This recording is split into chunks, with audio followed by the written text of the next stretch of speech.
A High Court judge has slammed police for ignoring key evidence after a retired firefighter was wrongly convicted of raping a 14-year-old boy.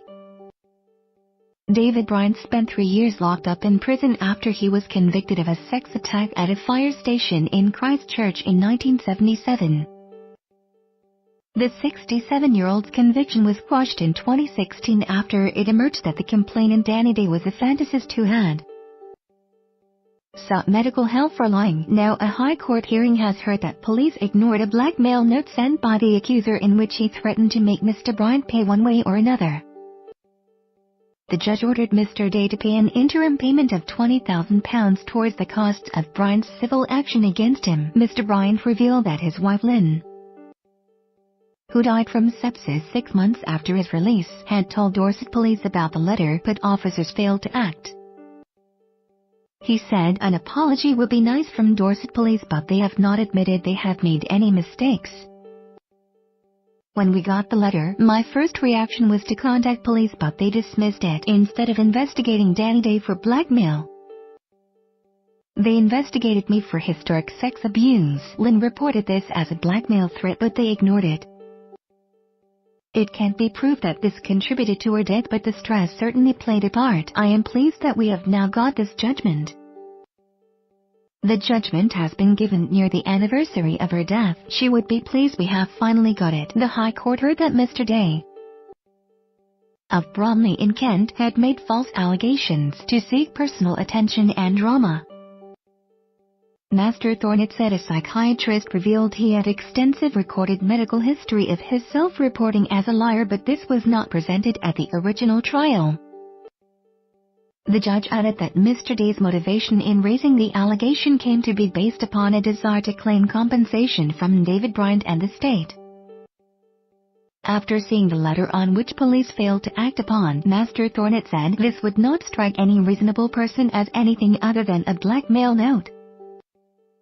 It is clearly threatening. The letter, which was left on Bryant's doorstep on October 20, 2012, signed by Day, read, "I think it is time you and me have a chat. I think it is in your interest to call. One way or another you will pay for what you done in late 76. Early 77. The previous judgment in the Court of Appeal in 2016 had quashed his conviction, simply deeming it to be unsafe. Mrs. Bryant enlisted the help of private investigators and barrister Rupert Butler, who uncovered a number of false claims made by Day. After his conviction was quashed in the Court of Appeal, Lord Justice Leveson told Mr. Bryant, "You are free to go."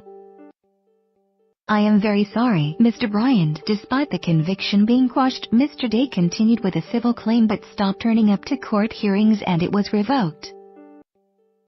Mr. Bryant decided to launch a counterclaim, not for money but to secure factual declarations from the court about what had happened. Speaking about his wife's battle to prove his innocence, Mr. Bryant added, "It can't be proved that this contributed to her death, but the stress certainly played a part." The judgment has been given near the anniversary of her death. She would be pleased we have finally got it. Mr. Day, who first reported the alleged attack to police in 2012, waived his right to anonymity in a series of newspaper interviews after the original conviction. Among the many lies he told was that he had a boxing record which bettered that of Muhammad Ali.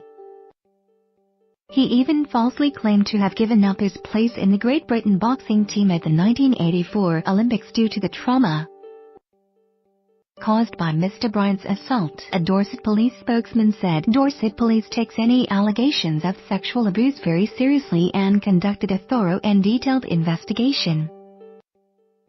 The force has deep sympathy for Mr. Bryant and his family, who have endured his imprisonment for a conviction that has been found to be unsafe.